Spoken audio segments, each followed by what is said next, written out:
Bahasa Indonesia merupakan salah satu bahasa negara yang memiliki perkembangan yang cukup pesat di dunia. Di kancah internasional, bahasa Indonesia menjadi bahasa terbesar di Asia Tenggara dan telah menyebar hingga ke 47 negara di seluruh dunia. Bahkan pembelajaran IPA telah diselenggarakan oleh 300 lembaga yang ada di berbagai negara. Selain itu, bahasa Indonesia juga telah menjadi program studi di berbagai universitas ternama di dunia.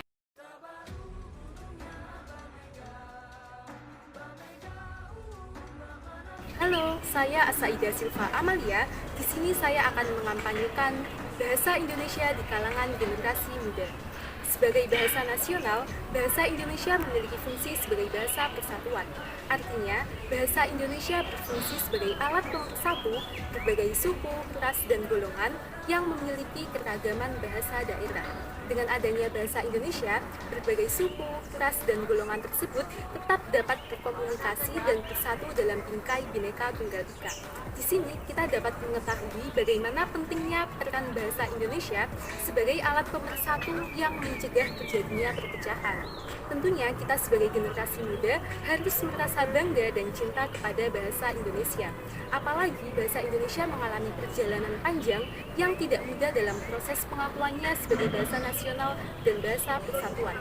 Yap, tentunya kita masih ingat dengan peristiwa Sumpah Pemuda yang terjadi pada tanggal 28 Oktober tahun 1928. Di mana para pemuda bangsa Indonesia berjanji dan bersumpah kepada Ibu Pertiwi untuk selalu sebagai bahasa persatuan dan bahasa nasional.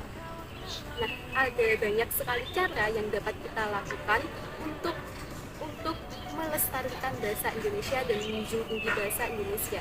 Salah satunya adalah dengan selalu menggunakan bahasa Indonesia dengan baik dan benar, serta meningkatkan eksistensi bahasa Indonesia dengan menghasilkan berbagai karya. Aku muda, aku bangga berbahasa Indonesia.